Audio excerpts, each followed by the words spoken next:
Our next speaker is born in the scenic town of which is our most scenic town in Macedonia? Ohrid, right? He's been passionate about programming since childhood and has turned that passion into a 13-year-long professional journey in the IT industry. He graduated from the Faculty of Machine Intelligence and Robotics in the University in Ohrid, and has since worked with a wide range of technologies, from C, C++, and C# to Java, PHP, Python, and JavaScript, witnessing the evolution and deprecation of languages along the way. For the past 7 years, he's been part of Tarmac, specializing in React Native, React Web applications, and Node.js backend development. His current focus is on delivering cutting-edge Web3 solutions for crypto and financial clients. Outside of tech, he is a mountain biking enthusiast and a proud father to Oleg. Please welcome Aleksandar Lazarevski, who will tell us more about how to speed up React Native apps the old C++ way. The floor is yours. Thank you, Donna. Wonderful introduction to me with Ohrid. I always try to advertise Ohrid as much as I can to our domestic, but also foreign clients and co-workers. So I think it's wonderful. Now we'll set up the presentation. I'll be going from this journey that brought me to JavaScript and back to C and C++ again. So it's a nice comeback to a technology that we all know, and we got introduced to programming back in the days. And there we go. So the topic is speeding up React Native applications with the use of C++, and that's going to happen with binding C++ with JavaScript, and it's a wonderful marriage that I'll talk about. So the initial reactions to this when we came to a table of discussion with my colleagues was like, okay, let's try to make crypto fast again, because there was this library called Ethers.js, and it was just based on JavaScript, and it's not binding any native modules to it, maybe a bit of Java, and also Swift, but it wasn't touching something that we needed faster. And this is an AI-generated image. React Native meets C++. I'll let you guess which one is which, but it's a weird but wonderful marriage. And why do we need C++? Why go back when we already got Java, Objective-C, then it went to Swift, Java went to Kotlin, and finally we try to put everything again to JavaScript. And these are 4 or 5 programming languages that we need to deal with. And when we make a module in React Native, you have to change a function in Swift, a function in Java, a function in JavaScript, and you basically juggle around the code all the time. And my main point is JavaScript is widespread but super slow, especially in web clients. So C++, I'll prove, at least in this presentation, that it's a compiled language, of course, 10 times faster than JavaScript, and has a lot of functions and libraries that are already taken care of, especially in cryptographic algorithms. They're all put and well tested in the good old C++. And we can bridge them together and execute them using JavaScript. So have an API to execute C++ functions, I'll always welcome that. And of course, we've got spoiled with JavaScript. We forgot about the threading, optimization, and C, the origin of it all. So this is running on every device we have. So even Java, even iOS, of course, it's in the native one. And we have a solution for that. We can make drivers to our native modules. So that's, you have this Java, Objective-C, Swift, or JavaScript. You can build these modules for a SDK library there. But why not try a single point, entry point of C++? That's one folder that we can have and put our code, dependencies, everything there, our prototype functions, our implementations to them, and make things go faster.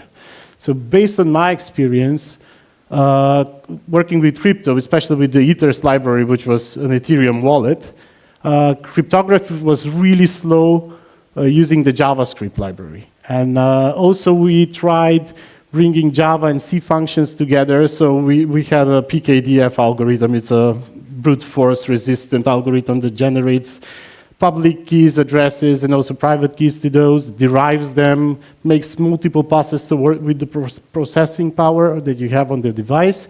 And this is a hell to maintain, because it's different functions, different libraries, and dependencies they have, and it's going to take a while to introduce this. So load times after doing that, after bridging, would be reduced from 60 to 100 seconds of execution to this very complex hashing algorithm, let's say, or cryptography algorithm. And it does it from 60 to 100 seconds to 2 or 3 seconds, so super fast. Same algorithm, same execution, order of execution towards stuff, and yeah, same result. And JSI showed to be the bridge to do it all.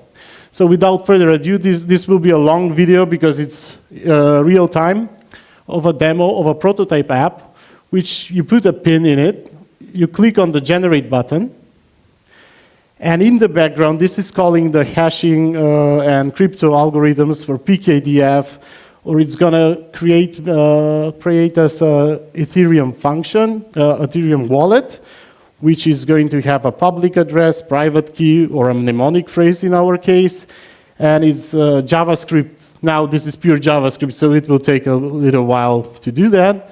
It makes 90,000 passes, I think, over the hashing, and then it's going to use that pin and encrypt it to local storage. So this is going to also be a big JSON wallet, and we need to store it in the local storage. So yeah, that was 1 minute of me speaking, and the wallet is there. We have the address, we have the mnemonic. Try to use this, maybe donate some stuff in it. Not a financial advice. And yeah, this is super slow and very bad for UI. And it was implemented in a very popular Ethereum wallet, which I'm not going to name now. But they made a very smart UX workaround around this, which is implementing a user interface, a tutorial how to use the wallet, and in the background it was generating this stuff. So it's a smart move, but yeah, it can be faster and optional. So should we use Java, Objective-C, Swift, or just C++? Let's try some JSI in React Native. But first of all, let me introduce you to the JavaScript interface. So JSI stands for JavaScript interface. It's introduced in React Native version 64 and up. So this is covered by most React Native applications now. And in all subsequent versions, now we have newer engines, newer concepts, but it underpins turbo modules, which is still in the experimental phase, but it's getting up there, so you can catch it up. But I'm going to go a bit lower to the JSI part, which we can bridge easier. So it is a library that provides C++ API for embedding JavaScript engines. React Native uses JSI to embed Hermes. You've probably heard one if you've been working on it, or the Chrome V8 JavaScript engine. So JSI is able to share objects. This is the quick part between it, because earlier it needed serialization, deserialization between JSON objects, and then stringifying, destringifying them, parsing them, and this did a lot of slow processes happen because you exchange a lot of functions and function calls in between. And additionally, it does direct object sharing between JavaScript and C++. So the mapping is pretty quick. Enables developers to write native modules in C++ or C, and rather than using the bridge that comes with React Native, this also includes performance. So I've recorded a demo just to avoid, React Native sometimes acts up and you have to rebuild stuff and it fails, and then again you have to go to the Android and iOS parts. And this is a structure of a SDK module. So it's React Native SDK module.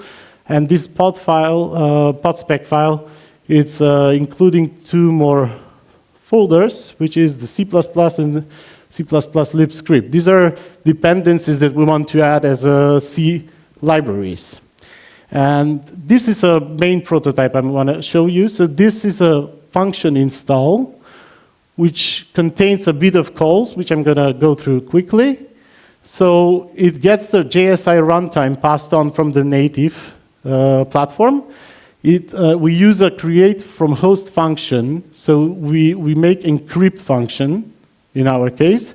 And I call a C function that I have here called encrypt string. You can generate this on GPT. It's a Caesar cipher. Very simple. It shifts characters around and hashes a string and then encrypts a string, and then you can rehash it by going back. So this is how it looks like in decryption. And this main part here, JSI runtime that we have from the native platform, we get the global namespace of the JavaScript engine. So there, through JS runtime, we put encrypt, this function that we created, host function, and we move it in memory to the encrypt function, which will be available in the global JavaScript namespace. So you just call encrypt. Maybe you can name this more cryptically, just not to get collision cases or overrides. And here in the index.js, which is for the module, we have declarations of equivalent functions. So these are the same in GPT generated, but in JavaScript. Just to test case in our demo, I want to test our Caesarian cipher, whether JavaScript or C++ will be faster. So here's the plain text that's going to be returned from decrypt and encrypt. And also I export from this module both the JavaScript and the encrypt and decrypt C++ functions that we have bridged. And that's done in Android. It's going to be done by the CMake. You have to compile the C code through CMake, put some steps there. And also when you go in the module declaration, you just call this native install function through JNI. It's a bit deeper, but later I can explain that. So this install calls for the global JSI to put encrypt, to decrypt there, to be available in JavaScript global. iOS is easier. It's based on C. It's going to be just calling the namespace example that we have up in the project, and from the pod spec when we install it, and then just call this install function there.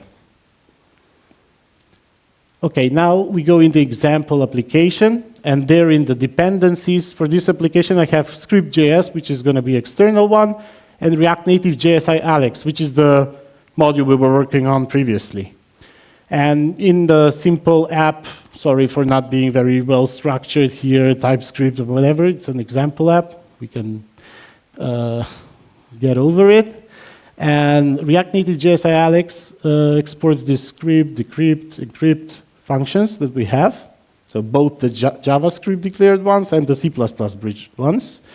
And we handle them through like basic React code. We put buttons for each of these, make a benchmark for timing, how much it would take, and call them on press. So we're going to time each and every call and each and every function, how much it takes to execute. And here, yeah, this is a very famous command, but before this you have to build the code. Of course, it compiles C as well in the build path. But now JavaScript, the JavaScript part is going to be built quicker, and we'll have this example application. And this example application is going to have a file, a reader file. Lorem ipsum, it's a huge file. I tried to make it as big as possible, not to bore you in time. But here is the encrypt JSI C++. So the C++ encrypt function takes 5 milliseconds. The decrypt function takes 4 milliseconds. So this is quite quick. For this huge file, in C++, it like knocks it over pretty quick. And then we go to the JavaScript equivalents. There's 51 milliseconds for this. So I'm not counting the loading time of the file. This is just the operation of encryption and decryption of the same function. As you can see, it's the same text, same result toward this. So it's a good test case to see whether the encryption and decryption are the same. And this, when I click this script, it's the one that I used for crypto, for example. This is the JavaScript execution of that. And you see, we need a spinner here because it's loading for 9.6 seconds. And it's generating with a simple pin with 16,000 passes over it, one processor, 64 blocks, and we get the base 64 result on that. So a simple crypto algorithm that can be made pretty quick in C++, that's already been there. Someone wrote it in vain in JavaScript, but here for C++ it's 300 milliseconds. And for JavaScript, I don't know why I clicked it again, just to show the pain of the user experience that you need to introduce to cover for your 10 seconds of generation time.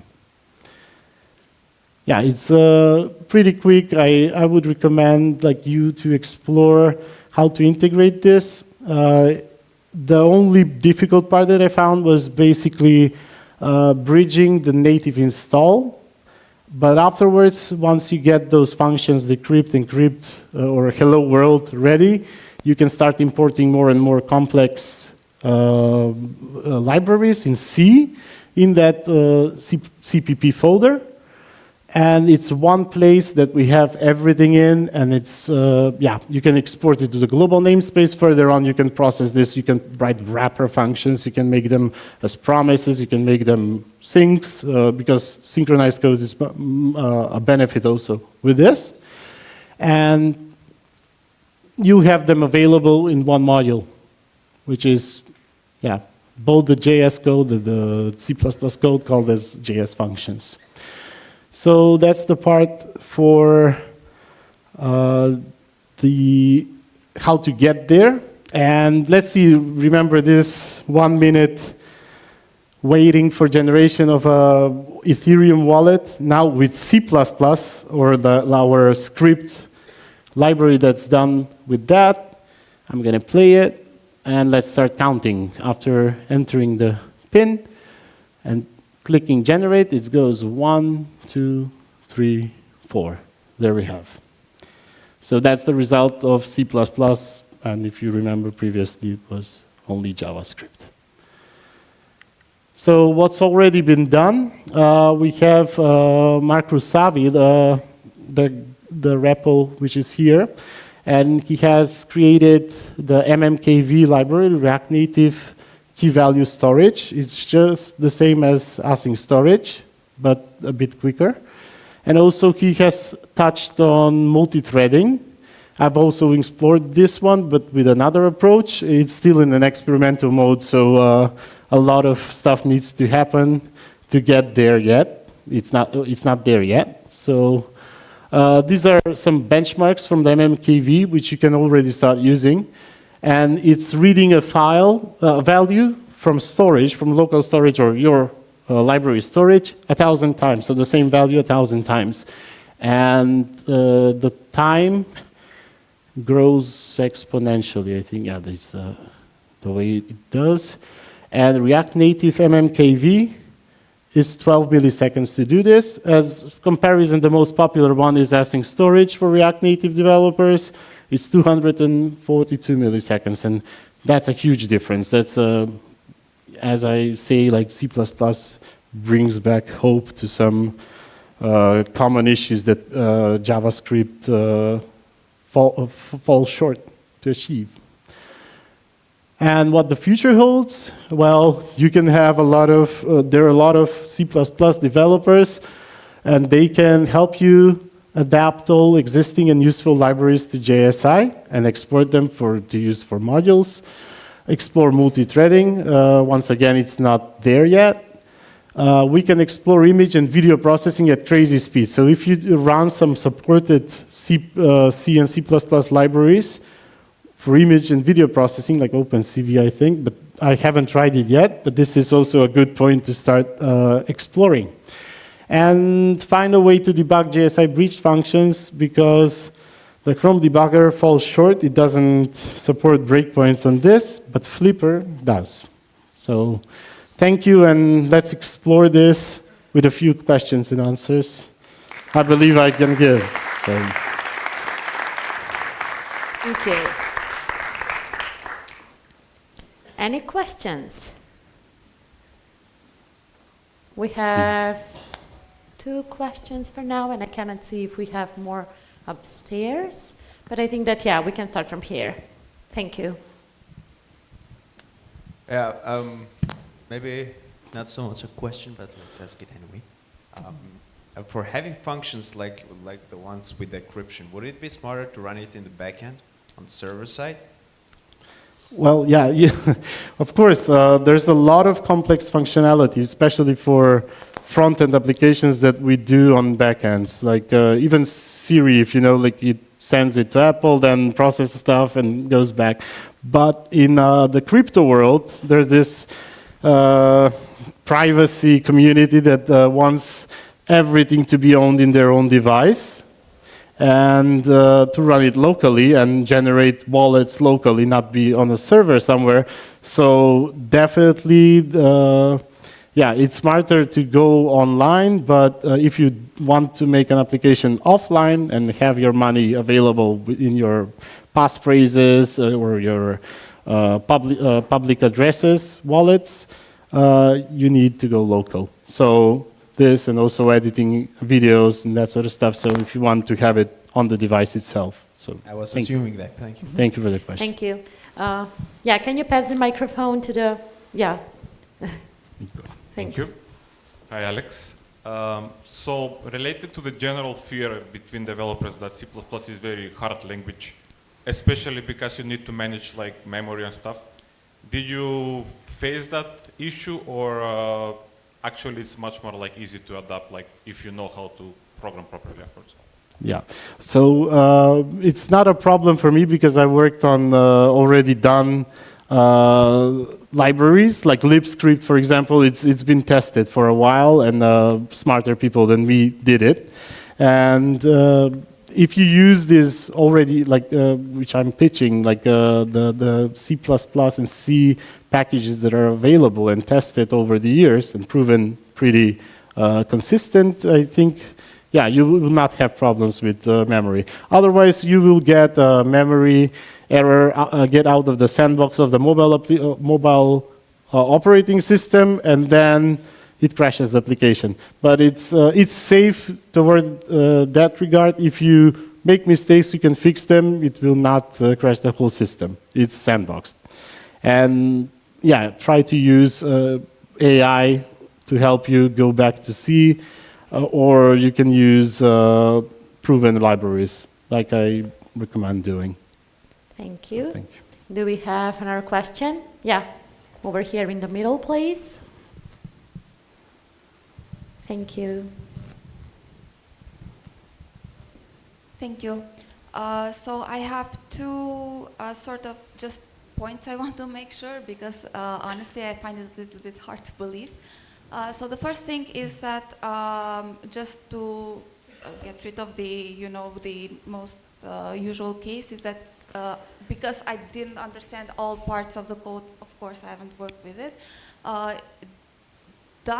so both ways of encrypting and decrypting, do any of the libraries at any point make outside AP calls that can be the reason for the delay? Because the C++ script, I understood that you write it and you have it in your device, but I did not really understand the JavaScript one. Okay, so the JavaScript ones, for the demo application I had, the one that was developed, I had the code strictly written by me, so the C++ equivalence algorithm done in JavaScript. For the other app, I think you mentioned the third-party app or library. So for these algorithms, the PKDF, standard hashing algorithm, these are all in a standard way, at least for the application that I had. So the code is different in different language, but it's the same algorithm that does hashing, for example. If you use SHA-256, for example, in JavaScript and in C++, it's the same algorithm that you have to implement to achieve the same result. So if you have mismatches of hashing, means the code is different, the algorithm is missed. If we have leaks, well, choosing the correct third-party dependencies is also a thing to consider. But again, it should be the same algorithm done in two languages. But in our case, if you just want to use C++, you can just put that and extract it. All right. Can I do one more? If it's quick, yes. Yes, okay. So since the demo was also made in an, I think, Android emulator, I wanted to ask, so has this been tested in other types of platforms? Because I used to be a mobile developer specifically for Android, and I know that the Java code goes through two types of transformations until it reaches the compiler. And of course, that can cause some delay, but is it possible that in a bigger server, this kind of delay would be almost trivial? That's why I'm asking, has this been tested in, let's say, I mean, not with the CPU and memory of a mobile application? Yeah, it's a first consideration I made because I was running on more let's say, lighter simulators that just need the full spec of the MacBook that I have. It was really quick, but when I went down to a mobile device, actual emulation of a mobile device, even the processing power, it was way slower. So if you have a huge server capacity, you don't need to run C++. At least for these cases, it will be quick. But for mobile, JavaScript gets tangled in its Chrome or whichever browser it's based on, and it's going to hang for a bit. So you can explore it. Like CMake is also in Java, not only for Android projects. You can do it in Java projects, like enterprise projects, as server projects as well. Node is pretty fast because JavaScript on Node is a different thing. It's not like the web JavaScript, it's C-linked JavaScript, so it's quite fast there. So yeah, the approach would be mobile first, like try to improve mobile applications. But if you find it useful for server backend applications, it's helpful too. I think I haven't benchmarked it yet, but I think it might be good. Thanks a lot. Much. I thought it was an impressive solution. Thank you, Aleksandar. And thank you for all the questions.